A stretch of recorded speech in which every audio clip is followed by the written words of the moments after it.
Budget ಮಂಡನೆಗಾಗಿ ಒಂದು ಕಾರ್ಯಕ್ರಮ ಇಟ್ಟಿದ್ರು ಬೆಂಗಳೂರಲ್ಲಿ.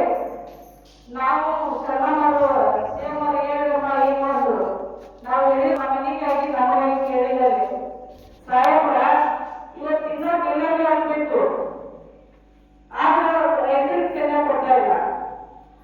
ಮತ್ತೆ ಮುಂದಿನ ದಿನಗಳಲ್ಲಿ ಎಲ್ಲರೂ ಶ್ರೀಮಂತರಾಗಿರ್ತಾರೆ, ತಿನ್ನಕ್ಕಾಗಿರಲ್ಲ. ಮತ್ತೆ ನಾವು ಬೆಳೆದಂತ ಬೆಳೆಗೆ ಮಾರ್ಕೆಟ್ ಅಲ್ಲಿ ಬೆಲೆ ಇಲ್ಲ. ಇದಕ್ಕೆ ಮುಂದೆ ಏನ್ ಪರಿಹಾರ ಅಂತ ಕೇಳಿದ್ದೀನಿ ನಾನು ಸಾಹೇಬ್ರಿಗೆ.